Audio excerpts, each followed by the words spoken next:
స్వతంత్ర దినోత్సవ వేడుకల్ని ఘనంగా జరుపుకుంటూ ఉన్నాం. స్వతంత్ర సమరయోధుల త్యాగాల్ని స్మరించుకుంటూ ఉన్నాం. ఈ సందర్భంగా ఒక ప్రశ్న ఎంజీ రావు గారు, ఇండియా అంటే ఏంటి? ఎందుకంటే ఇండియా ఎప్పుడు పుట్టింది అని హూ డిస్కవర్డ్ ఇండియా అంటే ఖచ్చితంగా వాస్కోడిగామా 1498 అనే గూగుల్ చెప్తోంది. కాబట్టి ఈ తరం వాళ్ళకి అసలు ఇండియా అంటే ఏంటి అనేది అవగాహన లేని పరిస్థితి. సో ఇండియా అంటే ఏంటి అంటే ఏం చెప్తారు? ఎస్ అండి, మీరు అడిగిన క్వశ్చన్ చాలా important question. It's a pertinent question. ఎందుకంటే ప్రస్తుత తరానికి ఇండియా అంటే ఏంటి, ఇండియా ఎప్పుడు డిస్కవర్ చేయబడిందంటే ప్రస్తుత తరం ఇప్పుడు స్కూల్కి వెళ్ళే పిల్లలందరూ ఒకటే చెప్తారండి. 1498లో వాస్కోడిగామా భారతదేశాన్ని కనిపెట్టాడు అని చెప్పే జనరేషన్ ఉంది. అసలు భారతదేశం అంటే ఏంటో తెలియదు. నేను ఫస్ట్ ఒక క్వశ్చన్ వేస్తానండి.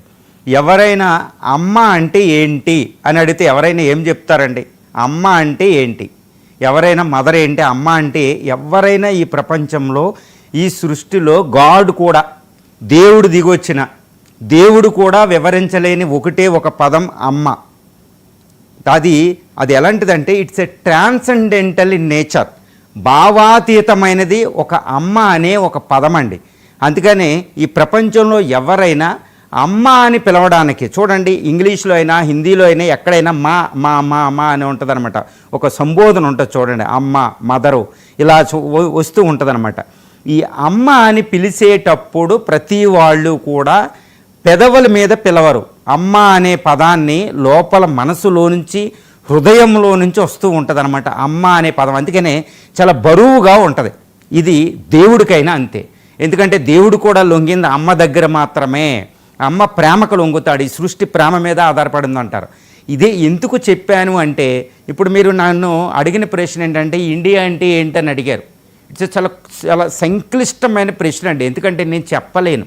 ఎందుకంటే అన్ని భావాలు నేను వ్యక్తం ఎవరికి వాళ్ళే వ్యక్తం చేసుకోవాలి. అందుకనే అమ్మ అనే పదంలో మీరు పలికేటప్పుడు ఎంతైతే భావోద్విగ్నంగా, భావాతీతంగా, ట్రాన్సెండెంటల్గా పిలుస్తారో, ఇండియా కోసం మీకు నిజంగా తెలిస్తే భారతదేశము ఇండియా అని పిలిచేటప్పుడు అంతటి బరువుగా వస్తూ ఉంటుంది అనమాట. అందుకని పెద్ద పెద్ద దేశభక్తులు డాక్టర్ బిఆర్ అంబేద్కర్ కానీ, గాంధీ కానీ, సుభాష్ చంద్రబోస్ కానీ, వల్లభాయ్ పటేల్ కానీ, వీళ్ళు ఎవరైనా ఇండియా అని పిలిచేటప్పుడు ఎప్పుడైనా పదాన్ని వినండి.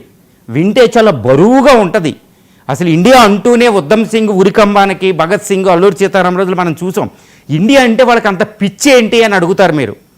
ఇండియా అంటే ఉద్దమ్ సింగ్ అంట 23 సంవత్సరాలు వెయిట్ చేసి ఎవడైతే అమృత్సర్లో మన 1200 మంది ఇండియన్ చంపాడో వాడిని 23 సంవత్సరాల తర్వాత పట్టుకెళ్ళి గన్నం తుప్పు పట్టుకుపోయినా లండన్లో చంపేస్తాడు.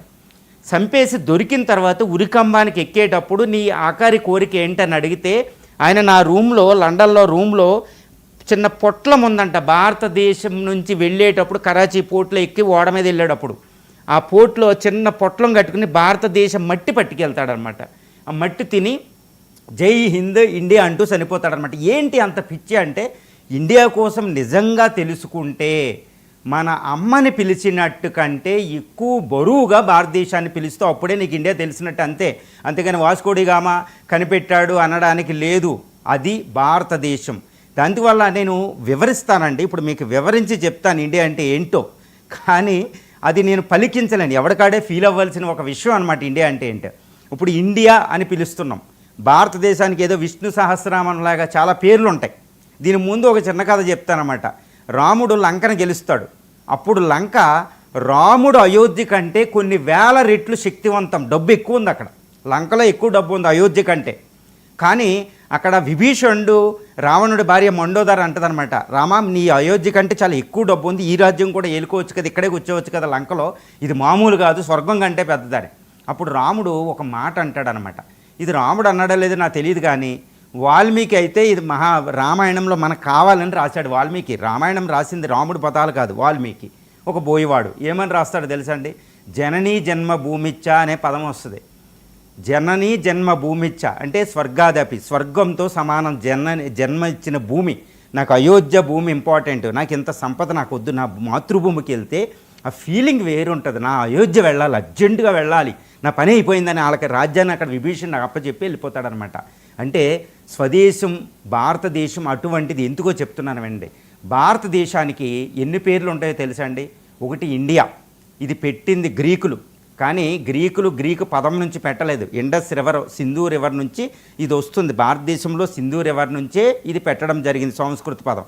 అందువల్ల ఇండియా అనేది గ్రీకులు పెట్టింది కాదు, భారతదేశందే. వాడికి లేదు అంత జ్ఞానం అప్పటికి. రెండో పదం హిందుస్థాన్, ఇది పర్షియన్స్ పెడతారు. కానీ హిందువులు ఉన్న నేల కాబట్టి, ఇండియాస్ ఉన్న నేల కాబట్టి పెడతారు. తర్వాత భారత్ అనేది ఒక పదం ఉంటుంది రాజ్యాంగంలో. ఈ భారత్ అనే పదం అనేది చాలా పురాతనమైనది. ఎందుకంటే ఒకప్పుడు ఎప్పుడో 7,000-8,000 సంవత్సరాల క్రితం ఇప్పుడు జమ్మూ కాశ్మీర్ నుంచి ఒకడు వేలేవాడు. ఆయన పేరు భరతుడు. భరతుడు అంటే రాముడు తమ్ముడు కాదు, శకుంతల విశ్వామిత్రుడు కొడుకు కాదండి. భరత ఒక పురాతనమైన చక్రవర్తి, వేదాల కంటే ముందున్నాడు ఆయన. ఆయన పిలిచాడనమాట.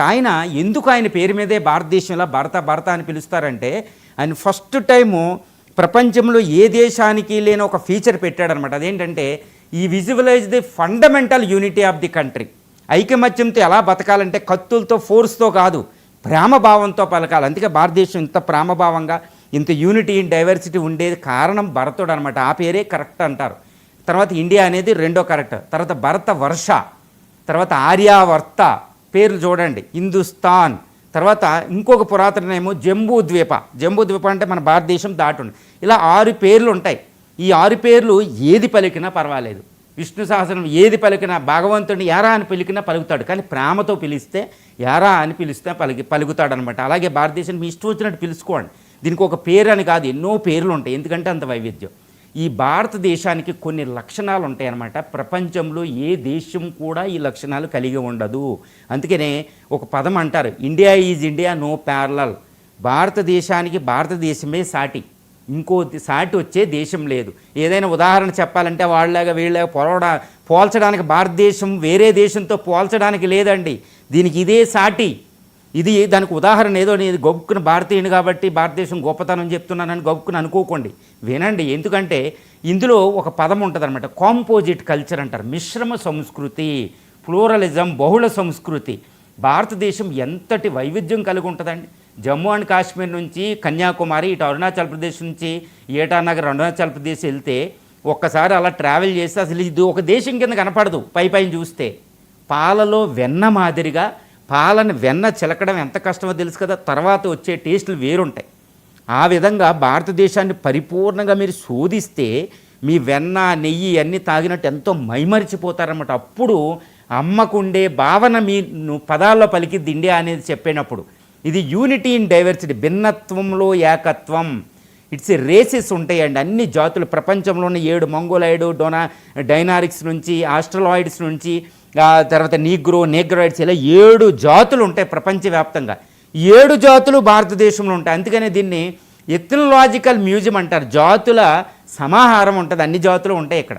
అదేవిధంగా జోగ్రఫికల్గా కూడా ప్రపంచంలో ఏమున్నాయి, ఎన్ని నేలలు, ఎన్ని ఫారెస్టులు, ఎన్ని ఉన్నాయో అన్ని రకాలు ఇక్కడ ఉంటాయి. కాబట్టి దీన్ని మినియేచర్ ఆఫ్ ది ఎర్త్ అంటారు. ఈ ప్రకృతి, ఈ మొత్తం ప్రకృతి భారతదేశాన్ని సృష్టించి దాని నుంచి డెమోన్స్ట్రేషన్గా ప్రపంచాన్ని సృష్టించిందేమో. ఆ విధంగా మనకి ఈ భారతదేశం ఉంటుంది, miniature of the earth. Bharat Mata చాలా శక్తివంతం. చూడండి, బ్రిటిష్ వాడికి ముందు అన్నీ పట్టుకుపోయాడు. మళ్ళీ మనం బ్రిటిష్ వాడిని కొనేస్తున్నాం. అప్పుడు ఆ టాటా అనేవాడు జాగ్వార్ని కొనేసాం, అక్కడ ఒక మన ప్రైమ్ మినిస్టర్ని చేసాం, రిషి సునాక్ని. ఈ బ్రిటిష్ వాడి కంటే ఎక్కువైపోయింది. ఎక్కడి నుంచి వస్తుంది ఈ సంపద అంటే భరతమాత అంత శక్తివంతమైంది.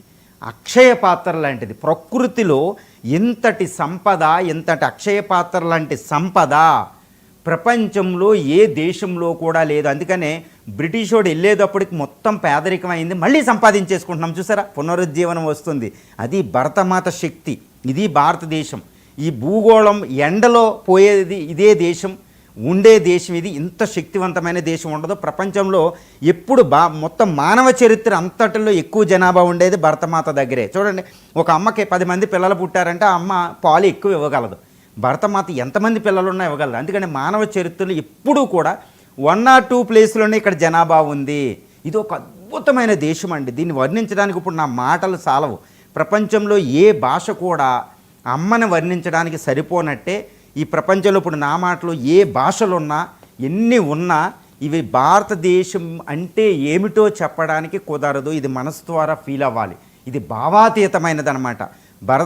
ఇండియా అంటే ఒక భావాతీతమైనది. అందుకనే వందే మాతరం అనే సాంగ్ని మీరు ఎప్పుడైనా, లేదా జనగణమన వందే మాతరం అనే సాంగ్ని మీరు పరిపూర్ణంగా కళ్ళు మూసుకుని మనస్ఫూర్తిగా వింటే ఎవరి కళ్ళంట అయితే నీళ్ళు వస్తాయో వాడికి భారతదేశం అంటే తెలుసు. గుర్తుపెట్టుకోండి, అంతే. ఇది ఒకటే టెస్టింగ్ అనమాట. ఆ టెస్టింగ్ నేను చెప్పగలుగుతాను. ఎందుకంటే వందే మాతరం అనే సాంగ్ వింటూ లక్షలాది మంది ప్రాణార్పణ చేశారు. దానికి ఒక మంత్రశక్తి ఉంటుంది. మీరు జీసస్ హల్లెలూయా అనగానే, లేకపోతే ఇస్లాంలో ఆయన మంత్రం కానీ, లేకపోతే రామనామ మంత్రం కానీ స్మరించేస్తూ ఉంటే ఏదో ఒక భక్తి పొంగిపోతుంది. దానికి ఒక మంత్రశక్తి ఉందని. అలాగే వందే మాతరం అనే దానికి ఒక మంత్రశక్తి తోడైంది. అందుకని వందే మాతర జాతీయ నేషనల్ సాంగ్ని ఎవరైతే కళ్ళు మూసుకుని వింటే, లాస్ట్లో మనస్ఫూర్తిగా వింటే కళ్ళంట నీళ్ళు వస్తే వాళ్ళకి భారతదేశం అర్థమైనట్టు అనమాట. ఒక భావాతీతమైనది. నేను కాదు కదా, ఎవ్వరు కూడా చెప్పలేరు. ఏ భాష కూడా దాన్ని వర్ణించరు. No language is sufficient enough to describe what is India అండి. ఎంజీరావు గారు, ద స్టోరీ ఆఫ్ ఇండియా గురించి చెప్తారా? భారతదేశం అవతరించినప్పటి నుంచి ఇప్పటి వరకు, అంటే ఈ రోజు వరకు కూడా ఇండియా జర్నీ గురించి చెప్పండి. ఎస్ అండి. భారతదేశ